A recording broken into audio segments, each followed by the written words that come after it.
ಮತ್ತೆ ನೀನು ನಮಗೆ ಕೊಡುತ್ತಿರುವಂತಹ ಈ ಒಂದು ಸುಂದರ ಅವಕಾಶಕ್ಕಾಗಿ ಸ್ತೋತ್ರ ಸಲ್ಲಿಸುತ್ತೇನೆ. ಇವತ್ತು ನಾವು ತಿಳ್ಕೊಳ್ಳುವಂತಹ ವಿಷಯ, ನಾವು ತಿಳ್ಕೊಳ್ಳುವಂತಹ ನಿನ್ನ ವಾಕ್ಯವನ್ನ ನಮ್ಮ ಜೀವನದಲ್ಲಿ ಅಳವಡಿಸಿಕೊಳ್ಳಿಕ್ಕಾಗುವಂತೆ ಸಹಾಯ ಮಾಡು. ಎಲ್ಲಾ ವಿಷಯದಲ್ಲಿ ಕರ್ತನೆ ನಿನ್ನ ನಾಮ ಮಾತ್ರ ಮಹಿಮೆ ಹೊಂದಲಿ. ಯೇಸುವಿನ ಒಂದೇ ನಾಮದಲ್ಲಿ ಪ್ರಾರ್ಥಿಸುತ್ತೇನೆ, ಜೀವವುಳ್ಳ ತಂದೆಯೇ, ಆಮೆನ್. ದೇವರ ಅತಿ ಪರಿಶುದ್ಧವಾದ ನಾಮಕ್ಕೆ ಸ್ತೋತ್ರವಾಗ್ಲಿ. ಮೊದಲನೇದಾಗಿ ನಿಮ್ಮೆಲ್ಲರಿಗೂ ಭಾರತ ದೇಶದ ಸ್ವತಂತ್ರ ದಿನಾಚರಣೆಯ ಶುಭಾಶಯಗಳು. ಇವತ್ತು ನಾವು ದೇವರ ವಾಕ್ಯ ಕಡೆಗೆ ಬರೋಣ. ಇವತ್ತು ನಾವು ಕಲಿತಿರುವಂತಹ ಒಂದು ಸುವಾರ್ತೆ ಸೇವೆಯ ಅಥವಾ ದೇವರ ವಿಷಯವಾಗಿ ಸೇವೆ ಮಾಡಿರುವಂತಹ ವ್ಯಕ್ತಿ ಸಂತ್ ಫಿಲಿಪ್ ನೇರಿ ಅನ್ನುವಂಥವರು. ಇವರ ಕುರಿತಾಗಿ ನಮಗೆ ಕೊಡಲ್ಪಟ್ಟಿರುವಂತಹ ಒಂದು ವಾಕ್ಯ ಲೂಕನ ಸುವಾರ್ತೆ 14ನೇ ಅಧ್ಯಾಯ 11ನೇ ವಚನ. ಲೂಕನ ಸುವಾರ್ತೆ 14ನೇ ಅಧ್ಯಾಯ 11ನೇ ವಚನವನ್ನ ನಾವು ಒಮ್ಮೆ ಓದಿಕೊಳ್ಳೋಣ. ತನ್ನನ್ನು ಹೆಚ್ಚಿಸಿಕೊಳ್ಳುವ ಪ್ರತಿಯೊಬ್ಬನು ತಗ್ಗಿಸಲ್ಪಡುವನು, ತನ್ನನ್ನು ತಗ್ಗಿಸಿಕೊಳ್ಳುವವನು ಹೆಚ್ಚಿಸಲ್ಪಡುವನು. ಈ ವಚನ ನಮ್ಗೆ ಅನೇಕರಿಗೆ ಗೊತ್ತಿರುವಂತಹ ಮತ್ತು ಅನೇಕ ಸಾರಿ ಎಕ್ಸ್ಪೀರಿಯನ್ಸ್ ಆಗಿರುವಂತಹ ಒಂದು, ನಮ್ಮ ಜೀವನದಲ್ಲಿ ಎಕ್ಸ್ಪೀರಿಯನ್ಸ್ ಆಗಿರುವಂತಹ ವಚನ ಇದಾಗಿರ್ತದೆ. ಅನೇಕರಿಗಿದು ಬಾಯ್ಪಾಠ ಕೂಡ ಗೊತ್ತಿರ್ತದೆ. ಸೊ ದೇವರ ವಿಷಯದಲ್ಲಿ ನಾವು ಯಾವಾಗ್ಲೂ ತಗ್ಗಿನ ಸ್ವಭಾವದವರಾಗಿರ್ಬೇಕು ಅಂತ ದೇವರು ಇಷ್ಟಪಡ್ತಾನೆ. ಎಲ್ಲಾ ಸಮಯಗಳಲ್ಲಿಯೂ ನಾವು ಮೇಲಿರ್ಬೇಕು, ಮುಂದೆ ಇರ್ಬೇಕು, ಅಥವಾ ನಮ್ಮ ಹೆಸರೇ ಮುನ್ನೆಲೆಗೆ ಬರ್ಬೇಕು ಅಂತೇಳಿ ಅನೇಕರು ಮಾಡ್ತಿರ್ತಾರೆ. ಕೆಲವರೆಲ್ಲ ನಾವು ನೋಡ್ತಾ ಇರ್ಬೇಕಂತಂದ್ರೆ ಕೆಲವು ಕಾರ್ಯಗಳನ್ನ ಮಾಡ್ತಿರ್ತಾರೆ. ಅನೇಕ ಒಂದು ಮನೆ ಕಟ್ಟೋದಾಗಿರ್ಬೋದು ಅಥವಾ ಬೇರೆ ಏನೋ ಒಂದು ಕೆಲಸಗಳನ್ನ ಮಾಡ್ತಾ ಇರ್ಬೋದಾಗಿರ್ಬೋದು. ತುಂಬಾ ಆಸಕ್ತಿಯಿಂದ, ತುಂಬಾ ಅತ್ಯಾಸಕ್ತಿಯಿಂದ ಮಾಡ್ತಿರ್ತಾರೆ.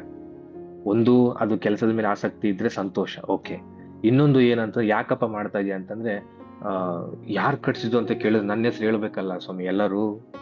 ಯಾರು ಇದನ್ನ ಮಾಡಿದ್ದು ಅಂತ ಕೇಳಿದ್ರೆ ನನ್ನ ಹೆಸರು ಹೇಳ್ಬೇಕಲ್ಲ ಎಲ್ಲರೂ. ಅದಕ್ಕೋಸ್ಕರ ನಾನು ಹಿಂಗೆಲ್ಲ ಮಾಡ್ತಾ ಇದ್ದೀನಿ, ಅದಕ್ಕೋಸ್ಕರ ಇಷ್ಟೆಲ್ಲ ಮಾಡ್ತಾ ಇದ್ದೀನಿ ಅಂತ ಅನೇಕರು ಹೇಳ್ತಿರ್ತಾರೆ. ಅಂದ್ರೆ ತಾವು ಮುನ್ನೆಲೆಗೆ ಬರಬೇಕು, ತಮ್ಮ ಹೆಸರು ಮೇಲಕ್ಕಿರ್ಬೇಕು, ಜನರು ನನ್ನ ನೆನ್ಸ್ಕೊಳ್ಬೇಕು, ನನ್ನನ್ನ ಮೆಚ್ಚಿಸ್ಬೇಕು ಅನ್ನೋ ಕಾರ್ಯಗಳನ್ನ ಅನೇಕರು ಮಾಡ್ತಾ ಇರ್ತಾರೆ, ಇನ್ಕ್ಲೂಡಿಂಗ್ ಕ್ರಿಸ್ತನ ಸೇವಕರು ಕೂಡ. ಅವರ ಪ್ರಾರ್ಥನೆ ಮಾಡೋ ವಿಷಯದಲ್ಲಿ ಆಗಿರ್ಬೋದು, ದೇವರ ವಾಕ್ಯವನ್ನ ಸಾರುವಂತಹ ವಿಷಯದಲ್ಲಿ ಆಗಿರ್ಬೋದು, ಚರ್ಚಲ್ಲಿ ಪುಲ್ಪಿಟಲ್ಲಿ ನಿಂತ್ಕೊಂಡು ದೇವರ ವಾಕ್ಯವನ್ನ ಹೇಳುವಂತಹ ಸನ್ನಿವೇಶದಲ್ಲಿ ಆಗಿರ್ಬೋದು, ತಮ್ಮ ಹೆಸರು ಮುಂದೆ ಬರಬೇಕು ಅನ್ನೋ ಕಾರಣಕ್ಕೆ ಅನೇಕರು ಮಾಡ್ತಿರ್ತಾರೆ, which is very very bad. So ದೇವರ ವಿಷಯಗಳಲ್ಲಿ ನಾವು ಎಷ್ಟು ತಗ್ಗಿಸ್ಕೊಳ್ತೀವೋ ಅಷ್ಟು ತಗ್ಗಿಸ್ಕೊಳ್ಳುವಂತವರಾಗಿರ್ಬೇಕು. ಇವತ್ತು ನಾವು ಕಲಿತಿರುವಂತಹ ಇವರ ಫಿಲಿಪ್ ನೇರಿ ಅನ್ನುವಂತಹವರ ವಿಷಯವಾಗಿ ನಾವು ನೋಡ್ಬೇಕಂತಂದ್ರೆ, ಇವರು ಇಟಲಿ ದೇಶಕ್ಕೆ ಸೇರಿದವರು. ಸೊ ಇವರ ಜನನ ಬಂದು 1515 ಜುಲೈ 22ರಲ್ಲಿ ಆಗುತ್ತೆ. ಇಟಲಿಯ ಫ್ಲೋರೆನ್ಸ್ ಅನ್ನುವಂತಹ ಒಂದು ಪ್ರಾಂತ್ಯಕ್ಕೆ ಇವರು ಸೇರಿದವರಾಗಿದ್ದಾರೆ. ಇವರ ತಂದೆ ಹೆಸರು ಫ್ರಾನ್ಸಿಸ್ಕೋ ಡಿ ನೇರಿ, ತಾಯಿ ಹೆಸರು ಲುಕ್ರೇಜಿಯಾ ಮೊಸಿಯಾನೋ ಅಂತ ಹೇಳಿ. ಮತ್ತು ಇವರ ಕುಟುಂಬ, ಇವರು ಫಿಲಿಪ್ ನೇರಿ ಅನ್ನೋರು ಏನಿದಾರಲ್ಲ, ಇವ್ರ ಕುಟುಂಬ ಇಟಲಿಯಲ್ಲಿ, ಅಂದ್ರೆ ಅವರ ತುಂಬಾ ಪ್ರಖ್ಯಾತಿ ಪಡೆದಂತಹ ಒಂದು ಕುಟುಂಬವಾಗಿರ್ತದೆ. ಇವ್ರು ಬಂದು ಒಳ್ಳೆಯ ವೆಲ್ ಸೆಟಲ್ಡ್ ಫ್ಯಾಮಿಲಿ ಅನ್ನೋ ತರ ಹೇಳ್ಬೋದು. ಬಿಸ್ನೆಸ್ ಮಾಡ್ಕೊಂಡು ಕೂಡ ಇವ್ರು ಇರ್ತಾರೆ. ಈ ಒಂದು ಕುಟುಂಬ ವೆಲ್ ಸೆಟಲ್ಡ್ ಆಗಿರೋದ್ರಿಂದ ಆ ಒಂದು ಪ್ರಾಂತ್ಯದಲ್ಲೆಲ್ಲ ಪ್ರಖ್ಯಾತಿ ಹೊಂದಿರ್ತಾರೆ. ಇಂಥ ಕುಟುಂಬದಲ್ಲಿ ಫಿಲಿಪ್ ನೇರಿ ಅವರು ಜನಿಸ್ತಾರೆ. ಇವರ ಒಂದು ಕ್ಯಾರೆಕ್ಟರಿಸ್ಟಿಕ್ಸ್ ನೋಡ್ಬೇಕು ಅಂತಂದ್ರೆ, ಫಿಲಿಪ್ ನೇರಿ ಅವರು ಯಾವಾಗ್ಲೂ ಹಸನ್ಮುಖಿಗಳಾಗಿರ್ತಾರೆ. ಲವಲವಿಕೆಯಿಂದ ಇರುವಂತದ್ದು, ಹಸನ್ಮುಖಿಗಳಾಗಿರುವಂತದ್ದು ಮತ್ತು ಬುದ್ಧಿವಂತಿಕೆಯಿಂದ ಕೂಡ ಕೂಡಿರ್ತಾರೆ. ಇವರ ಯಾರ್ಯಾರು ಎಷ್ಟು ಜನ ಪರಿಚಯ ಇದ್ದಾರೆ, ಎಷ್ಟು ಜನ ಗುರುತು ಎಲ್ಲ ಇದ್ದಾರಲ್ಲ, ಅವರೆಲ್ಲರ ಮಧ್ಯದಲ್ಲಿ ಈ ಫಿಲಿಪ್ ನೇರಿ ಅನ್ನುವಂಥವ್ರು ಒಬ್ಬ ಒಳ್ಳೆಯ ಸ್ಥಾನಮಾನವನ್ನು ಗಳಿಸಿರ್ತಾನೆ ಅವರ ಮಧ್ಯದಲ್ಲಿ. ಅಂದ್ರೆ ಇವನು ಯಾವಾಗ್ಲೂ ನಗ್ತಾ ಇರ್ತಾನೆ, ತುಂಬಾ ಬುದ್ಧಿವಂತನಾಗಿದ್ದಾನೆ, ಚೆನ್ನಾಗಿ ಓದ್ಕೊಳ್ತಾನೆ, ಚೆನ್ನಾಗಿ ಎಲ್ಲರಿಗೂ ವಿಧೇಯತೆಯನ್ನು ತೋರಿಸ್ತಾನೆ ಅಂತೇಳಿ ಒಳ್ಳೆಯ ರೀತಿಯಲ್ಲಿ ಇವರು ಫೇಮಸ್ ಆಗಿರ್ತಾರೆ ಅವರ ಊರಲ್ಲಿ. ಹಾಗೆ ಇವರ ಮಿಷನರಿ ಕೆಲಸ, ಇವರ ಸೇವೆ ವಿಷಯವಾಗಿ ನಾವು ನೋಡ್ಬೇಕು ಅಂತಂದ್ರೆ, ಆ ಇವರನ್ನ ರೋಮ್ 2ನೇ ಅಪೋಸ್ತಲ ಅಂತ ಕರೀತಾರೆ. ಕೆಲವೊಂದು ಸಾರಿ ರೋಮ್ನ 3ನೇ ಅಪೋಸ್ತಲ ಅಂತ ಕರೀತಾರೆ. ಅಂದ್ರೆ ಇವರು ಫಸ್ಟು ಸೆಂಟ್ ಪೌಲ್ ಅವರು 1ನೇ ಅಪೋಸ್ತಲರು ಮತ್ತು ಸೆಂಟ್ ಪೀಟರ್ ಅವರು 2ನೇ ಅಪೋಸ್ತಲರು ಅಂತ ಹೇಳ್ತಾರೆ. ಬಟ್ ಆದ್ರೆ ಸಾಮಾನ್ಯ 2ನೇ ಅಪೋಸ್ತಲರಾಗಿ ತುಂಬಾ ಪ್ರಖ್ಯಾತಿಯನ್ನ ಇವರು ಪಡೆದಿದ್ದಾರೆ. ಮತ್ತೆ ಇವರು ಮಾಡಿದಂತಹ ಅನೇಕ ಸೇವೆಗಳಲ್ಲಿ ಸ್ವಲ್ಪ ಹಿಂದಿನ ಸ್ಲೈಡ್ ಹಾಕಿ. ಸುವಾರ್ತೆ ಸಾರುವಂತಹ ಸೇವೆ ಬಹಳ ಮುಖ್ಯವಾದದ್ದು ಇವ್ರದ್ದು. ಸ್ಲೈಡ್ ಸ್ವಲ್ಪ ಹಿಂದಲ್ಲಿ ಹಾಕ್ತೀರಾ? ಓಕೆ, ಮುಂದೆ ಹೋದ್ರಿ. ಹಿಂದೆ, ಇನ್ನು ಹಿಂದೆ.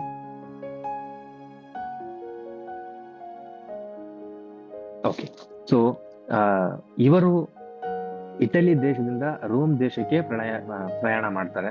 ಇವರು ಸೇವೆ, ಇವರ ಒಂದು ಅಂಕಲ್ಲು ಇವ್ರನ್ನ ಬಿಸ್ನೆಸ್ ಮ್ಯಾನ್ ಆಗಿ ಮುಂದುವರಿಸಬೇಕು, ಇವರಿಗೆ ಒಳ್ಳೆ ಬಿಸ್ನೆಸ್ ಎಲ್ಲ ಕಲಿಸಿ ತಮ್ಮ ಕೌಟುಂಬಿಕ ಒಂದು ವ್ಯವಹಾರ ಏನಿದೆ ಅದನ್ನ ನೋಡ್ಕೊಳ್ಳೋಕೆ ಈ ವ್ಯಕ್ತಿನ ಬಿಡಬೇಕು ಅಂತೇಳಿ ಆಸೆಯಿಂದ ಇರ್ತಾರೆ. ಆದ್ರೆ ಫಿಲಿಪ್ ಅವರು ಏನ್ ಮಾಡ್ತಾರೆ, ದೇವರ ಸುವಾರ್ತೆ ವಿಷಯವಾಗಿ ತುಂಬಾ ಪ್ರೇರಿತರಾಗಿ, ಇಲ್ಲ ನಾನು ಬಿಸ್ನೆಸ್ ಈ ಲೋಕದ ವಿಷಯ ನನಗೆ ಏನು ಬೇಡ, ನಾನು ದೇವರ ರಾಜ್ಯ ವಿಷಯವಾಗಿಯೇ ನಾನು ಮಾಡ್ತೀನಿ ಅಂತ ಹೇಳಿ ಕುಟುಂಬದಿಂದ ಸಂಪೂರ್ಣ ಕಂಪ್ಲೀಟ್ ನಿಲ್ಲಾಗಿ ಪ್ರಯಾಣ ಬೆಳೆಸ್ತಾರೆ. ರೋಮ್ಗೆ ಪ್ರಯಾಣ ಬೆಳೆಸಿ ಅವರು ಸೇವೆಯನ್ನ ಪ್ರಾರಂಭ ಮಾಡ್ತಾರೆ. ಇವರು ಅನೇಕ ಜನರನ್ನ ರಕ್ಷಣೆ ಮಾರ್ಗಕ್ಕೆ ತರಬೇಕು ಅಂತ ಹೇಳಿ ಸಭೆಯನ್ನ ಪ್ರಾರಂಭ ಮಾಡ್ತಾರೆ. ಮತ್ತು ಯವ್ವನಸ್ಥರಿಗೆ ಜಾಸ್ತಿ ಒತ್ತು ಕೊಟ್ಟು ಯವ್ವನಸ್ಥರನ್ನ ಆತ್ಮಿಕವಾಗಿ ಜಾಸ್ತಿ ಬೆಳೆಸಬೇಕು ಅನ್ನುವಂಥದ್ದನ್ನ ಇವ್ರು ಮಾಡ್ತಾರೆ. ಹಾಗೆ ಆಸ್ಪತ್ರೆಗೆ ಹೋಗಿ ಆಸ್ಪತ್ರೆಯಲ್ಲಿ ಇರುವಂತವ್ರಿಗೋಸ್ಕರ ಪ್ರಾರ್ಥನೆ ಮಾಡುವಂಥದ್ದು. ಮತ್ತೆ ಇವ್ರಿಗೆ ಇವರು ಅಂತ ಯಾವಾಗ್ಲೂ ಅಂತ ಹೇಳಿದ್ರೆ ಅವರು ಹಾಸ್ಯ ಪ್ರಜ್ಞೆ ಕೂಡ ಜಾಸ್ತಿ ಇರ್ತಿತ್ತು ಇವರಿಗೆ. ತಮಾಷೆಯಾಗಿ ಮಾತಾಡೋದು, ಜನರನ್ನ ನಗಿಸುವುದು, ರಂಜಿಸುವುದು, ಈ ಮಾರ್ಗವಾಗಿ ಜನರಿಗೆ ಸುವಾರ್ತೆಯನ್ನ ಸಾರ್ತಾ ಇದ್ರು. ಮತ್ತು ಇವರು ತಮ್ಮ ಜೀವನದಲ್ಲಿ ಮಾಡಿದಂತಹ ನಡ್ಕೊಂಡಂತಹ ಮುಖ್ಯ ಕ್ಯಾರೆಕ್ಟರಿಸ್ಟಿಕ್ಸ್ ಏನಂತಂದ್ರೆ, ಆತ್ಮಿಕ ವಿಷಯದಲ್ಲಿ ತುಂಬಾ ಆಳವಾಗಿ ಹೋಗುವಂಥದ್ದು, ವಿನಮ್ರರಾಗಿರುವಂಥದ್ದು, ತಗ್ಗಿನ ಸ್ವಭಾವದಲ್ಲಿ ಇರುವಂಥದ್ದು, ಮತ್ತು ತನ್ನನ್ನು ತಾನು ನಿರಾಕರಿಸಿಕೊಳ್ಳುವಂಥದ್ದು, ಸ್ವಪ್ರಯೋಜನವನ್ನ ಸ್ವಲಾಭವನ್ನ ಮಾಡಿಕೊಳ್ಳದೆ ತನ್ನನ್ನು ತಾನು ನಿರಾಕರಿಸಿಕೊಂಡು ದೇವರ ಸೇವೆಗಾಗಿ ದೇವರ ವಿಷಯಕ್ಕಾಗಿ ಮಾತ್ರ ಯೋಚನೆ ಮಾಡುವಂಥದ್ದು, ಮತ್ತು ತನ್ನ ಭಾವನೆಗಳ ಮೇಲೆ ನಿಯಂತ್ರಣ ಮಾಡಿಟ್ಕೊಳ್ಳೋದು. ಕೋಪ ಆಗ್ಲಿ ಅಥವಾ ದ್ವೇಷ ಆಗ್ಲಿ ಬೇರೆ ಇನ್ಯಾವುದೋ ಆಗ್ಲಿ ತೋರಿಸಿಕೊಳ್ಳದೆ ಎಲ್ಲಾ ವಿಷಯಗಳಲ್ಲಿ ಶಾಂತ ಸ್ವಭಾವದವರಾಗಿದ್ದುಕೊಂಡು ದೇವರ ಸೇವೆಯನ್ನ ಮಾಡ್ತಾ ಇದ್ರು. ಇಷ್ಟನ್ನು ಕೂಡ ಇತರರು ಕೂಡ ಇದನ್ನು ಬೋಧಿಸ್ತಾ ಇದ್ರು, ನೀವು ಹೀಗೆ ಇರ್ಬೇಕು, ಆತ್ಮಿಕ ವಿಷಯವಾಗಿ ಜಾಸ್ತಿ ಕಲ್ತ್ಕೊಳ್ಬೇಕು, ಇನ್ನೊಬ್ಬರನ್ನ ಕಲಿಯಕ್ಕೆ ಬಿಡಬೇಕು, ಮತ್ತೆ ನಂಬಿಕೆಯುಳ್ಳವರಾಗಿ ವಿನಮ್ರವಾಗಿ ಇರಬೇಕು, ಮತ್ತು ತಮ್ಮನ್ನ ತಾವು ನಿರಾಕರಿಸಿಕೊಳ್ಬೇಕು. ಮತ್ತು ಇನ್ನು ಸೇವೆ ವಿಷಯವಾಗಿ ಇವರು ತಮ್ಮ ರೋಮ್ ಮಾಡಿದಂತಹ ಸೇವೆ ಪ್ರಾಂತ್ಯದಲ್ಲಿ ಒರಾಟರಿ ಅನ್ನುವಂತಹ ಒಂದು ಸಂಘವನ್ನ ಸ್ಥಾಪಿಸ್ತಾರೆ. ಈ ಸಂಘ ಏನಾಗಿರುತ್ತೆ ಅಂತಂದ್ರೆ ಪ್ರಾರ್ಥನೆ ಮಾಡುವಂಥದ್ದು, ಸಂಗೀತ ಹಾಡುವಂಥದ್ದು ಮತ್ತು ಸುವಾರ್ತೆನ ಸಾರುವಂತ ಒಂದು ಗುಂಪು ಇದಾಗಿರ್ತದೆ, ಒರಾಟರಿ ಅನ್ನುವಂಥದ್ದು. ಈ ಸಂಘವನ್ನ ಇವರು ಸ್ಥಾಪನೆ ಮಾಡಿ ಅನೇಕರಿಗೆ ಸುವಾರ್ತೆನ ಸಾರುವುದಕ್ಕೆ ಮತ್ತು ಅನೇಕರನ್ನ ದೇವರ ಮಾರ್ಗಗಳಿಗೆ ಕರೆತರುವುದಕ್ಕೆ ಇವರು ಒರಾಟರಿ ಸಂಸ್ಥೆಯ ಮೂಲಕವಾಗಿ ನಾಂದಿ ಆಡ್ತಾರೆ. ಮತ್ತೆ ಇವರು ಎಲ್ಲಾ ಸಮಯಗಳಲ್ಲೂ ಸುವಾರ್ತೆನ ಸಾರ್ತಾ ಇರ್ತಾರೆ. ಅಂದ್ರೆ ಬೀದಿಯಲ್ಲಾಗಿರ್ಬೋದು ಅಥವಾ ರೈಲ್ವೆ ಸ್ಟೇಷನ್ ಅಲ್ಲೋ ಬಸ್ ಸ್ಟ್ಯಾಂಡ್ ಅಲ್ಲೋ ಅವ್ರು ಎಲ್ಲೆಲ್ಲಿ ಹೋಗ್ತಾರೋ ಏನೇನ್ ಮಾಡ್ತಾರೋ ಎಲ್ಲಾ ವಿಷಯಗಳಲ್ಲಿಯೂ ಸುವಾರ್ತೆ ಸಾರುವಂಥದ್ದೇ ಇವ್ರ ಮುಖ್ಯ ಕೆಲಸವಾಗಿರ್ತದೆ. ಶ್ರೀಮಂತರಾಗಿರ್ಬೋದು, ಬಡವರಾಗಿರ್ಬೋದು, ಜ್ಞಾನಿಗಳಾಗಿರ್ಬೋದು, ಪಂಡಿತರುಗಳಾಗಿರ್ಬೋದು, ಚಿಕ್ಕ ಯವನಸ್ಥರಾಗಿರ್ಬೋದು, ಚಿಕ್ಕ ಮಕ್ಕಳಾಗಿರ್ಬೋದು, ಯಾರೇ ಇದ್ರು ಸುವಾರ್ತೆ ಸಾರುವುದಕ್ಕೆ ಇವರು ಹಿಂದೆ ತಿರುಗಿ ನೋಡ್ತಿದ್ದಾರೆ. ಸಿಕ್ಕ ಸಮಯವನ್ನೆಲ್ಲ ಸುವಾರ್ತೆ ಸಾರುವುದಕ್ಕೋಸ್ಕರ ಇವರು ತಮ್ಮ ಸಮಯನ ಉಪಯೋಗಿಸ್ತಾ ಇದ್ರು. ಮತ್ತೊಂದು ಏನಂತಂದ್ರೆ ಇವರು ಸಂತೋಷ ಹೃದಯದಿಂದ ಇರ್ತಿದ್ರು, ಯಾವಾಗ್ಲೂ ಹರ್ಷ ಹೃದಯದವರಾಗಿರ್ತಿದ್ರು. ಸತ್ಯವೇದ ವಾಕ್ಯ ಕೂಡ ನಮ್ಗೆ ಹೇಳ್ತದಲ್ಲ, ಹರ್ಷ ಹೃದಯವು ಒಳ್ಳೆಯ ಔಷಧ ಅಂತ ಹೇಳಿ. ಸೊ ಹೀಗೆ ಭಯಭ್ರಾಂತದಿಂದ ತುಂಬಿದಂತ ಹೃದಯದಕ್ಕಿಂತ ಹರ್ಷ ಹೃದಯ ದೇವರ ಕಡೆಗೆ ನಮ್ಮನ್ನು ಜಾಸ್ತಿ ಹತ್ರ ಮಾಡ್ತದೆ ಅನ್ನೋದನ್ನ ನಂಬಿದಂತಹ ವ್ಯಕ್ತಿ ಇವರು. ಮತ್ತು ತಮ್ಮ ಕಾಲದಲ್ಲಿ ಜೀವಿಸಿದಾಗಲೂ ಮತ್ತು ಈಗ ಭವಿಷ್ಯದಲ್ಲಿ ಅವರ ಕಾಲದಿಂದ ಹಿಡಿದು ಭವಿಷ್ಯದವರೆಗೆ ಯಾರು ಪೋಪ್ಗಳು ಬರ್ತಾರೋ, ಯಾರು ಸಂತರು ಬರ್ತಾರೋ ಅವರೆಲ್ಲರಿಗೂ ಆಧ್ಯಾತ್ಮಿಕ ಮಾರ್ಗದರ್ಶಕರಾಗಿ ಇವರು ಇರ್ತಾರೆ. ಸೊ ಇವರ ಒಂದು ಸೇವೆ ಒಂದು ಅಪಾರವಾದ್ದು. ರೋಮ್ ಪ್ರಾಂತ್ಯದಲ್ಲಿ ಅನೇಕರಿಗೆ ದೇವರ ವಾಕ್ಯವನ್ನ ಹೆಚ್ಚಾನೆಚ್ಚು ಯವ್ವನಸ್ಥರಿಗೆ ಜಾಸ್ತಿ ವಾಕ್ಯವನ್ನ ಹೇಳಿ ಯೌವನಸ್ಥರನ್ನ ಆಧ್ಯಾತ್ಮಿಕವಾಗಿ ತುಂಬಾ ಬೆಳೆಸ್ತಾ ಇದ್ರು. ಮತ್ತು ಎಲ್ಲಾ ಸಮಯಗಳಲ್ಲಿಯೂ ದೇವರನ್ನ ಮಹಿಮೆ ಪಡಿಸುವಂತಹ ಜೀವನವನ್ನೇ ಅವರು ಮಾಡ್ತಾ ಇದ್ರು. ನಮ್ಮಲ್ಲಿ ಕೂಡ ನಾವು ಅದನ್ನ ಅನುಸರಿಸ್ಕೊಳ್ಬೇಕು. ಏನಾಗುತ್ತೆ ಅಂದ್ರೆ ಕೆಲವೊಂದ್ಸಾರಿ ಆ ಒಂದು ಸಮಯ ಇದ್ದಾಗ ಮಾತ್ರ, ಅಥವಾ ಒಂದು ಅವಕಾಶ ಸಿಕ್ಕಾಗ ಮಾತ್ರ, ಅಥವಾ ಫುಲ್ ಪಿಟ್ ಸಿಕ್ಕಾಗ ಮಾತ್ರ ನಾವು ದೇವರ ವಾಕ್ಯವನ್ನ ಜಾಸ್ತಿ ಹೇಳೋದು, ಸುವಾರ್ತೆಯನ್ನ ಜಾಸ್ತಿ ಸಾರೋದು ಮಾಡ್ತಿರ್ತೀವಿ. ಅದಲ್ಲ, ಇವರು ಯಾವ ರೀತಿ ಸಮಯ ಸಿಕ್ಕಾಗಲೆಲ್ಲ ಎಲ್ಲಾ ರೀತಿಯ ವ್ಯಕ್ತಿಗಳಿಗೂ ಸುವಾರ್ತೆಯನ್ನ ಸಾರ್ತಾ ಇದ್ರಲ್ಲ, ಅದೇ ರೀತಿ ನಮ್ಮ ಜೀವನಗಳಲ್ಲಿ ಕೂಡ ನಾವೇನ್ ಮಾಡ್ಬೇಕು, ಯಾವಾಗ್ಲೂ ದೇವರ ವಿಷಯವನ್ನ, ದೇವರನ್ನ ಪ್ರಚುರಪಡಿಸುವುದನ್ನ ಮಾತ್ರ ನಮ್ಮ ಧ್ಯೇಯವಾಗಿ ಇಟ್ಕೊಳ್ಬೇಕು. ದೇವರ ವಾಕ್ಯದಲ್ಲಿ ನಾವು ನೋಡ್ತೇವೆ, we are the ambassadors of god ಅಂತ ಹೇಳ್ತಾರೆ. ನಾವು ಕ್ರಿಸ್ತನ ರಾಯಭಾರಿಗಳು. ಅದೊಂದು ವಚನ ಓದಿಕೊಳ್ಳೋಣ.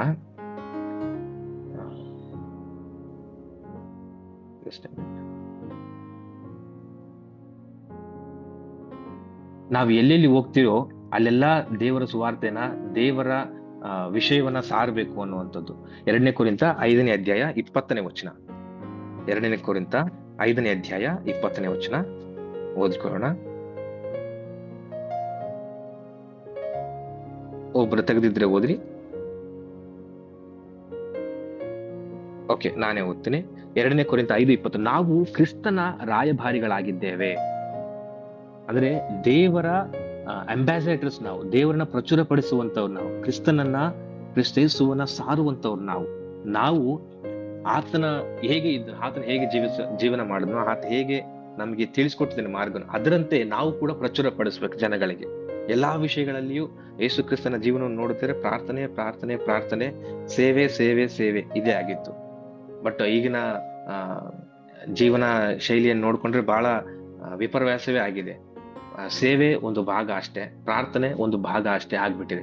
ಆಗ್ಲಾರ್ದೆ ಎಲ್ಲಾ ವಿಷಯಗಳಲ್ಲಿಯೂ ನಾವು ಸೇವೆಯನ್ನ, ಪ್ರಾರ್ಥನೆಯನ್ನ, ದೇವರನ್ನ ಮಹಿಮೆ ಪಡಿಸುವಂತ ವಿಷಯವನ್ನ ಗಮನದಲ್ಲಿ ಇಟ್ಕೊಂಡು ನಾವು ನಡಿಬೇಕು. ಮತ್ತು ಇವರು ಫಿಲಿಪ್ ನೇರಿ ಅವರ ಜೀವನದುದ್ದಕ್ಕೂ ಅನುಸರಿಸಿದಂತಹ ಒಂದೇ ಒಂದು ವಿಷಯ ಏನಂತಂದ್ರೆ ಫಿಲಿಪಿ 4:4, ಯಾವಾಗ್ಲೂ ಕರ್ತನಲ್ಲಿ ಸಂತೋಷಿಸ್ರಿ, ಸಂತೋಷ ಪಡಿರಿ ಎಂದು ತಿರುಗಿ ನಿಮ್ಗೆ ಹೇಳ್ತೇನೆ ಅನ್ನುವಂಥದ್ದು. ತಮ್ಮ ಜೀವನದುದ್ದಕ್ಕೂ ಈ ವಾಕ್ಯವನ್ನ ತುಂಬಾ ಪ್ರಾಂಪ್ಟ್ ಆಗಿ ಅನುಸರಿಸಿದಂತಹ ವ್ಯಕ್ತಿ ಫಿಲಿಪ್ ನೇರಿ ಅವರಾಗಿರ್ತಾರೆ. ಮಾತ್ರವಲ್ಲದೆ ಈ ಮೂಲಕವಾಗಿ ನಿಜವಾದ ಸಂತೋಷ ಸಿಗುವ ಯೇಸು ಕ್ರಿಸ್ತನ ಕಡೆಗೆ ಅನೇಕರನ್ನು ಕರೆತಗೊಂಡ್ಬರ್ತಾರೆ. ಕೆಲವರು ಮುಖಗಳು ನೋಡೋಕೆ ಆಗಲ್ಲ ನಮ್ಗೆ, ಯಾವಾಗ್ಲೂ ಹೆಂಗ್ ಮುಖ ಗಂಟು ಮಾಡಿಟ್ಕೊಳ್ಳೋದು ಎಲ್ಲಾ ಸಂದರ್ಭಗಳಲ್ಲಿ. ಹಂಗ್ಯಾಕಪ್ಪ ಈಗ ನನ್ನ ಮುಖ ಇರೋದೇ ಹೀಗೆ, ಸ್ವಲ್ಪ ಹಸನ್ಮುಖಿಗಳಾಗಿರಲ್ಲ, ಮುಖ ಒಂಥರ ಗಂಟು ಮಾಡಿಟ್ಕೊಳ್ಳೋದು. ಇದರಿಂದ ಏನಾಗುತ್ತೆ, ಕೆಲವರಿಗೆ ಹತ್ರ ಬರೋಕ್ಕೂ ಬೇಜಾರಾಗ್ಬಿಡುತ್ತೆ. ಆ ವ್ಯಕ್ತಿ ಹತ್ರ ಯಾಕೆ ಹೋಗ್ತಿ ಬಿಡಪ್ಪ, ಯಾವಾಗ್ಲೂ ಗಂಟು ಮುಖದವನು ಅನ್ನೋ ತರ ಇರ್ತಾರೆ. ಹಾಗಿರ್ಲಿ ಸ್ವಲ್ಪ ನಗು ಮುಖದಿಂದ ಈ ತರ ಸಂಧಿಸುವಾಗ, ಯಾವುದೇ ವಿಷಯವಾಗಲಿ, ಅವ್ರನ್ನ ವಿಶ್ ಮಾಡುವಾಗ, ಸೇವೆ ಮಾಡುವಾಗ, ವಾಕ್ಯ ಹೇಳುವಾಗ, ಪ್ರಾರ್ಥನೆ ಮಾಡುವಾಗ, ಇನ್ನೊಬ್ಬ ವ್ಯಕ್ತಿನ ಸಂಧಿಸುವಾಗ ಒಂದು ಸ್ವಲ್ಪ ಹಸನ್ಮುಖಿಗಳಾಗಿ ನಗುಮುಖದಿಂದ ಸಂಧಿಸಿದ್ರೆ ಎಷ್ಟು ಚೆನ್ನಾಗಿರುತ್ತೆ. ಎದುರಿಗಿರುವಂತ ವ್ಯಕ್ತಿ ಕೂಡ ಅಷ್ಟೇ ಸಂತೋಷವಾಗಿ ಸ್ವೀಕರಿಸ್ತಾನೆ. ನಾವು ಇನ್ನೊಂದ್ಸರಿ ಆ ವ್ಯಕ್ತಿ ಮುಂದೆ ಬಂದ್ರೆ ಆ ಫೀಲ್ ಕೂಡ ಅದಕ್ಕೆ ಬರುತ್ತೆ, ಇವ್ರು ತುಂಬಾ ಚೆನ್ನಾಗಿ ಮಾತಾಡಿಸ್ತಾರೆ, ಇವ್ರ ಹತ್ರ ಹೋಗ್ಬೋದು ಅನ್ನೋ ತರ. ಹಾಗಿದ್ರೆ ಒಳ್ಳೇದು. ಈ ನಮ್ಮ ಫಿಲಿಪ್ ನೇರಿ ಅವರು ಕೂಡ ಹಾಗೆ ಇದ್ರು, ಯಾವಾಗ್ಲೂ ಹರ್ಷಹೃದಯರಾಗಿದ್ರು, ಹಸನ್ಮುಖಿಗಳಾಗಿದ್ರು, ಮತ್ತು ಕರ್ತನಲ್ಲಿ ಸಂತೋಷ ಪಡುವಂತಹ ವ್ಯಕ್ತಿ ಇವರಾಗಿದ್ರು. ನಾವು ಕೂಡ ನಮ್ಮ ಜೀವನದಲ್ಲಿ ಎಲ್ಲಾ ವಿಷಯಗಳಲ್ಲಿ ಕರ್ತನಲ್ಲಿ ಸಂತೋಷ ಪಡುವಂತನ ಜಾಸ್ತಿ ನಾವು ತಿಳ್ಕೊಳ್ಬೇಕು. ಸೊ ಇವರ ಜೀವನದ ವಿಷಯವಾಗಿ ನಾವು ಕಲಿಯುವಂತ 3 ಮುಖ್ಯ ಪಾಠಗಳನ್ನ ಗುಣಾಂಕಲ್ ಅವರು ನಮ್ಗೆ ಹೇಳ್ತಾರೆ. ಏನಂತಂದ್ರೆ, ನಮ್ಮ ನಂಬಿಕೆಯ ಮೂಲಕ ನಾವು ಸಂತೋಷವನ್ನ ಹೊರಹೊಮ್ಮಿಸ್ಬೇಕು. ಈ ಸ್ಲೈಡ್ ಅಲ್ಲಿ ನಿಮ್ಗೆ 2 ಇದೆ. ಒಂದು, ಇಟಲಿ ದೇಶದಲ್ಲಿ ಅವರ ಸಮಾಧಿ ಹತ್ರ ಅವರ ಪ್ರತಿಮೆ, ಅಂದ್ರೆ ಇವ್ರು ಹೇಗಿರ್ತಾರೆ ಅನ್ನುವಂತ ದಿಟ್ಟು, ಅವ್ರು ಎಷ್ಟು ಎತ್ತರ, ಎಷ್ಟು ತೂಕ ಅನ್ನುವಂತ ದಿಟ್ಟು ಪ್ರತಿಮೆಯನ್ನ ಎಡಗಡೆ ಇದೆ. ಬಲಗಡೆ ಲಂಡನ್ ಅಲ್ಲಿ ಅವರ ನೆನಪಿಗೋಸ್ಕರ ಒಂದು ಆಲ್ಟರ್ನ ಕಟ್ಟಿಸಿದ್ದಾರೆ, ಬಲಿಪೀಠ. ಅದು ನೀವು ನೋಡ್ತೀರಿ. ಇವರ ಫಿಲಿಪ್ ನೇರಿ ಅವರ ಜೀವನ ಮೂಲಕವಾಗಿ ನಾವು ತಿಳ್ಕೊಳ್ಳುವಂತಹ 3 ಮೇನ್ ವಿಷಯ ಏನಂತಂದ್ರೆ, ನಮ್ಮ ನಂಬಿಕೆಯ ಮೂಲಕ ಕ್ರಿಸ್ತನ ಮೇಲಿರುವ ನಮ್ಮ ನಂಬಿಕೆಯು ನಮ್ಮ ಹೃದಯದಲ್ಲಿ ಹರ್ಷವನ್ನು ವ್ಯಕ್ತಪಡಿಸ್ಬೇಕು, ಸಂತೋಷವನ್ನು ವ್ಯಕ್ತಪಡಿಸ್ಬೇಕು. ಯಾವಾಗ್ಲೂ ಈ ಒಂದು ವಿಷಯವಾಗಿ ನಮ್ಮ ಸಂತೋಷ, ನಮ್ಮ ಹರ್ಷದಿಂದ ಇತರರು ಕೂಡ ಕ್ರಿಸ್ತನೆಡೆಗೆ ಬರುವಂತಹ ರೀತಿಯಲ್ಲಿ ನಾವು ಪ್ರೇರಣೆ ಉಳ್ಳವರಾಗಿರ್ಬೇಕು, ಮೊದಲನೇದು. 2ನೇದು, ನಾವು ಎಲ್ಲಿದ್ದೀವೋ ಅಲ್ಲಿ ಸೇವೆ ಮಾಡಬೇಕು. ಈಗ ಫಿಲಿಪ್ ನೇರಿ ಅವರು ಸುಮಾರು 30 ವರ್ಷಗಳ ಕಾಲ ರೋಮ್ ಪ್ರಾಂತ್ಯದಲ್ಲಿ ಸೇವೆ ಮಾಡ್ತಾರೆ. ಇಟಲಿ ಅವರ ಊರಾಗಿದ್ರು, ಅದನ್ನ ಬಿಡ್ಲಾರ್ದೆ ರೋಮ್ದಲ್ಲಿ ಇದ್ಕೊಂಡು ಸೇವೆ ಮಾಡ್ತಾ ಇರ್ತಾರೆ. ಸೊ ನಾವು ಆತರ ಬೇರೆ ಬೇರೆ ಊರುಗಳಿಗೂ, ಪ್ರಾಂತ್ಯಗಳಿಗೂ, ದೇಶಕ್ಕೂ ಹೋಗಿ ಸೇವೆ ಮಾಡುವಂತ ಅವಶ್ಯಕತೆ ಈಗಿಲ್ಲ. ಯಾಕಂದ್ರೆ ಆಗಿನ ಕಾಲದಲ್ಲಿ ಸುಮಾರು ಮಿಷನರಿಗಳೆಲ್ಲ ಬಂದು ಸೇವೆ ನಡೆಸಿದ್ದಾರೆ. ಅಷ್ಟು ದೂರದ ಪ್ರಯಾಣ ಮಾಡಿ ಹೋಗುವಂತ ಅವಶ್ಯಕತೆ ಇಲ್ಲ. ಈಗ ನಾವೇನ್ ಮಾಡ್ಬೇಕು ಅಂತಂದ್ರೆ, ಇದ್ದಲ್ಲಿಯೇ ನಮ್ಮ ಸಹೋದರರ ಹತ್ರ, ಇದ್ದಲ್ಲಿಯೇ ನಮ್ಮ ಸಹಪಾಠಿಗಳ ಹತ್ರ, ನಾವಿರೋ ಜಾಗದಲ್ಲೇ ನಮ್ಮ ಕುಟುಂಬಸ್ಥರೊಟ್ಟಿಗೆ, ನಮ್ಮ ಅಕ್ಕಪಕ್ಕದವರೊಟ್ಟಿಗೆ ನಾವು ಸುವಾರ್ತೆಯನ್ನ ಸಾರಬೇಕು. ಮೂರನೇದು ಮತ್ತು ಕೊನೆಯದು ಏನಂತಂದ್ರೆ, ದೇವರೊಟ್ಟಿಗೆ ಮತ್ತು ಈ ಜನರೊಟ್ಟಿಗೆ ನಾವು ಪ್ರೀತಿಯ ಆ ವಿಶ್ವಾಸವನ್ನ ಮತ್ತು ಆಳವಾದ ಸಂಬಂಧವನ್ನ ಹೊಂದಿ. ಮಾನಸಾಂತರ ಕೇವಲ ವಾಗ್ವಾದ ಮಾಡೋದ್ರಿಂದ ಆಗಲ್ಲ. ಅನೇಕ ಕಡೆ ಯೂಟ್ಯೂಬ್ ಚಾನಲ್ ನೋಡ್ತೀರಿ, ನಿಮ್ಮ ಗ್ರಂಥ ಹಂಗೆ ಹೇಳ್ತದೆ, ನಮ್ಮ ಗ್ರಂಥ ಹೀಗೆ ಹೇಳ್ತದೆ, ನೀವು ದೇವರ ಹಾಗೆ ಹೀಗೆ ಸುಮಾರು ವಾಗ್ವಾದಗಳು ನಡೀತದೆ. ಆದ್ರೆ ಕ್ರಿಸ್ತನ ಕಡೆಗೆ ಬರಬೇಕು ಅಂತಂದ್ರೆ ಈ ವಾಗ್ವಾದಗಳು ಅಥವಾ ಈ ಚರ್ಚೆಗಳು ಅಲ್ಲ. ನಿಮ್ಮ ಜೀವನದ ಮೂಲಕವಾಗಿ, ನೀವು ತೋರಿಸುವಂತಹ ಜೀವನದ ಮೂಲಕವಾಗಿ ಕ್ರಿಸ್ತನಡಿಗೆ ಬರಬೇಕು. ಹಾಗಾಗಿ ನೀವು ಅವರೊಟ್ಟಿಗೆ ಪ್ರೀತಿಯ ಸ್ವಭಾವವನ್ನ, ಆತ್ಮೀಯತೆಯನ್ನ ಹೊಂದಿಕೊಂಡು ದೇವರನ್ನ ಮಹಿಮೆ ಪಡಿಸುವಂತಹ ಜೀವನವನ್ನು ಅವರು ಜೀವಿಸಬೇಕು. ಹಾಗಾದಾಗ ಇವರ ಕ್ರಿಸ್ತನ ಮೂಲಕವಾಗಿ ನಾವು ಕಲಿಯುವಂತ ಈ 3 ಪಾಠಗಳಾಗಿದೆ. ಸೊ ಫಿಲಿಪ್ ನೇರಿ ಅವರ ಜೀವನಕ್ಕೋಸ್ಕರ, ಅವರ ಸೇವೆಗೋಸ್ಕರ ದೇವರನ್ನ ಕೊಂಡಾಡೋಣ, ದೇವರನ್ನ ಮಹಿಮೆ ಪಡಿಸೋಣ. ಈ ಒಂದು ಸಮಯದಲ್ಲಿ ದೇವರು ನಮ್ಗೆ ಕಲಿಸಿಕೊಟ್ಟಿರುವಂತಹ ಪಾಠ ನಮ್ಮ ಜೀವನದಲ್ಲಿ ನಾವು ಅಳವಡಿಸಿಕೊಳ್ಳೋಣ. ನಮ್ಮ ನಂಬಿಕೆಯ ಮೂಲಕವಾಗಿ ಸಂತೋಷವುಳ್ಳವರಾಗಿ, ಹಸನ್ಮುಖಿಗಳಾಗಿ, ಹರ್ಷಹೃದಯದವರಾಗಿ ನಾವು ಜೀವಿಸೋಣ. ಹೌದು, ಸಮಸ್ಯೆಗಳಿದೆ, ಕಷ್ಟಗಳಿದೆ, ಪ್ರಾಬ್ಲಮ್ಗಳಿದೆ. ಆದಾಗ್ಯೂ ದೇವರು ನಮ್ಮನ್ನ ಜೀವಿಸ್ತಾ ಇದ್ದಾನೆ, ಇನ್ನೂ ನಡೆಸ್ತಾ ಇದ್ದಾನೆ. ಹಿಂದಿನ ದಿನಕ್ಕಿಂತ ಇವತ್ತಿನ ದಿನದಲ್ಲಿ ನಾವು ತುಂಬಾ ಚೆನ್ನಾಗಿದ್ದೀವಿ. ಅದಕ್ಕೋಸ್ಕರ ದೇವರಿಗೆ ಸ್ತೋತ್ರ ಹೇಳ್ಕೊಂಡು ಹಸನ್ಮುಖಿಗಳಾಗಿ, ಹರ್ಷಹೃದಯದವರಾಗಿ ಇರೋಣ. ಮತ್ತು ನಾವು ಎಲ್ಲಿದ್ದೀವಿ ಅಲ್ಲಿ ಸೇವೆ ಮಾಡೋಣ. ನಮ್ಮ ಅಕ್ಕಪಕ್ಕದವರಿಗೆ ಸುವಾರ್ತೆಯನ್ನು ಸಾರೋಣ. ಎಲ್ಲಾ ಸಮಯಗಳಲ್ಲಿ ಈ ಸುವಾರ್ತೆ ಸಾರುವುದಕ್ಕೋಸ್ಕರ, ಕ್ರಿಸ್ತನನ್ನ ಪ್ರಚುರಪಡಿಸುವುದಕ್ಕೋಸ್ಕರ ನಮ್ಮ ಜ್ಞಾನ, ನಮ್ಮ ಸಮಯ ಮತ್ತು ನಮ್ಮ ಹಣವನ್ನ ಉಪಯೋಗಿಸೋಣ. ಮತ್ತು ದೇವರೊಟ್ಟಿಗೆ, ಸುತ್ತಮುತ್ತಲ ಅವರೊಟ್ಟಿಗೆಲ್ಲ ನಾವು ಪ್ರೀತಿ ಅನ್ಯೋನ್ಯತೆಯನ್ನ ಇಟ್ಕೊಳ್ಳೋಣ. ಹೀಗಾಗಿ ದೇವರನ್ನ ನಾವು ಮಹಿಮೆ ಪಡಿಸೋಣ. ಈ ಜೀವನದ ಮೂಲಕವಾಗಿ ನಾವು ಕಲಿಸಿಕೊಂಡಿರುವಂತಹ ಪಾಠವನ್ನ ನಾವು ಅಳವಡಿಸಿಕೊಳ್ಳೋಣ. ದೇವರ ಈ ವಾಕ್ಯವನ್ನು ಆಶೀರ್ವದಿಸಲಿ. ನಾವು ಪ್ರಾರ್ಥನೆ ಮಾಡೋಣ. ಒಂದು ವಿನಂತಿ, ಎಲ್ಲರಿಗೂ ಪ್ರಾರ್ಥನೆ ಆದ ಮೇಲೆ ದಯವಿಟ್ಟು ಎಲ್ಲರೂ ಅನ್ಮ್ಯೂಟ್ ಮಾಡಿ ನನ್ನ ಮನವೇ ಯೆಹೋವನನ್ನು ಕೊಂಡಾಡು ಅನ್ನುವಂತಹ ಪ್ರಾರ್ಥನೆಯನ್ನು ಹೇಳೋಣ. ನನ್ನ ಪ್ರಾರ್ಥನೆ ಆದ ಮೇಲೆ ಎಲ್ಲರೂ ಅನ್ಮ್ಯೂಟ್ ಮಾಡ್ಬೇಕಂತೇಳಿ ಕೇಳಿಕೊಳ್ತೇನೆ. ಪ್ರಾರ್ಥಿಸೋಣ. ನಮ್ಮನ್ನು ಬಹಳವಾಗಿ ಪ್ರೀತಿ ಮಾಡುವಂತಹ ಪರಲೋಕ ತಂದೆಯ ದೇವರೇ, ನಿಮ್ಗೆ ಸ್ತೋತ್ರ ಸ್ವಾಮಿ. ಈ ಒಂದು ಸಮಯದಲ್ಲಿ ರಾಜ, ನಾವು ಈ ಒಂದು ಪ್ರಾರ್ಥನೆ ವಿಷಯವಾಗಿ ಬೆಳಗಿನ ಜಾವದಲ್ಲಿ ಕರ್ತನೆ ಸ್ವಾಮಿ ನಿನ್ನ ಸೇವಕರ ವಿಷಯವಾಗಿ ಕಲಿತುಕೊಂಡಿದ್ದೇವೆ. ಫಿಲಿಪ್ ನೇರಿ ಅವರು ತಮ್ಮ ಜೀವನದ ಉದ್ದಕ್ಕೂ ಕರ್ತನೆ ಸ್ವಾಮಿ ಹಸನ್ಮುಖಿಗಳಾಗಿದ್ದುಕೊಂಡು ಹಾಸ್ಯ ಪ್ರಜ್ಞೆಯಿಂದ ಸುವಾರ್ತೆಯನ್ನು ಸಾರಿದ್ದಾರೆ. ಅನೇಕರನ್ನ ನಿನ್ನ ಮಾರ್ಗದಲ್ಲಿ ನಡೆಸಿದ್ದಾರೆ, ಹರ್ಷ ಹೃದಯದಿಂದ ಜೀವಿಸಿದ್ದಾರೆ. ಅದರಂತೆ ನಾವು ಕೂಡ ನಮ್ಮ ಸೇವಾ ಕಾರ್ಯಗಳಲ್ಲಿ ಕೂಡ ಕರ್ತನೆ ಸ್ವಾಮಿ ನಿನ್ನನ್ನ ಪ್ರಚುರಪಡಿಸಲಿಕ್ಕಾಗುವಂತೆ, ಹರ್ಷ ಹೃದಯದಿಂದ ಇರ್ಲಿಕ್ಕಾಗುವಂತೆ ಸಹಾಯ ಮಾಡು. ಯಾವಾಗಲೂ ನಿನ್ನಲ್ಲಿ ಸಂತೋಷ ಪಡ್ಲಿಕ್ಕಾಗುವಂತೆ ಸಹಾಯ ಮಾಡು ದೇವರೇ. ನಮ್ಮೆಲ್ಲಾ ಜೀವನಮಾನ ಕಾರ್ಯಗಳನ್ನ ನಿನ್ನ ಕರೆಯಲ್ಲಿ ಒಪ್ಪಿಸಿಕೊಡುತ್ತೇವೆ ಸ್ವಾಮಿ. ನೀನೇ ಆಶೀರ್ವದಿಸು, ನಿನ್ನ ಕೃಪೆಯಿಂದ ತುಂಬಿಸಿ ನಡೆಸು. ನಮ್ಮೆಲ್ಲಾ ಸೇವೆಗಳಿಗೋಸ್ಕರ ಪ್ರಾರ್ಥನೆ ಮಾಡ್ತೇನೆ ಸ್ವಾಮಿ. ನಮ್ಮೆಲ್ಲಾ ಸೇವಕರನ್ನ ಆಶೀರ್ವದಿಸು. ಎಲ್ಲಾ ಸೇವೆ ವಿಷಯದಲ್ಲಿ ಕರ್ತನೆ ಸ್ವಾಮಿ ನೀನು ಮಹಿಮೆ ಹೊಂದು. ಕಲ್ವಾರಿ ಚಾಪಲ್ ಸೇವೆ, ಎಲ್ಲಾ ರೀತಿಯ ಸೇವೆಯನ್ನ ಕರ್ತನೆ ಸ್ವಾಮಿ ನೀನು ಆಶೀರ್ವದಿಸು. ಎಲ್ಲಾ ಸೇವಕರು ಅವರ ಕುಟುಂಬವನ್ನ ಆಶೀರ್ವದಿಸು. ಅಭಿವೃದ್ಧಿಗೆ ಕಡೆಗೆ ಕರ್ತನೆ ನೀನು ನಡೆಸು. ನಮ್ಮ ಕಲ್ವಾರಿ ಚಾಪಲ್ ಮುಖಂಡರಾಗಿರುವಂತಹ ಗುಣ ಅಂಕಲ್ ಅವ್ರನ್ನ, ಅವರ ಫ್ಯಾಮಿಲಿಯನ್ನ ಮತ್ತು ಎಲ್ಲಾ ಪ್ರಾಜೆಕ್ಟ್ ಇನ್ಚಾರ್ಜ್ಗಳನ್ನ ಅವ್ರನ್ನ ಆಶೀರ್ವದಿಸು ಸ್ವಾಮಿ. ಅವರೆಲ್ಲಾ ಸೇವೆಗಳಲ್ಲಿ ಅವರು ಉನ್ನತಿ ಬೆಳಿಲಿಕ್ಕಾಗುವಂತೆ ಸಹಾಯ ಮಾಡು. ನಿನ್ನ ಕೃಪೆಯಿಂದ ತುಂಬಿಸು. ನಮ್ಮೆಲ್ಲರನ್ನ ಆಶೀರ್ವದಿಸು. ನಮ್ಮನ್ನ ಕರ್ತನೆ ಸ್ವಾಮಿ ಆತ್ಮಿಕವಾಗಿ ಇನ್ನೂ ಹೆಚ್ಚಾಗಿ ಬೆಳೆಸು. ಯೇಸುವಿನ ಒಂದೇ ನಾಮದಲ್ಲಿ ಪ್ರಾರ್ಥಿಸ್ತೇನೆ, ಜೀವಗಳ ತಂದೆಯೇ. ಆಮೆನ್. ಆಮೆನ್.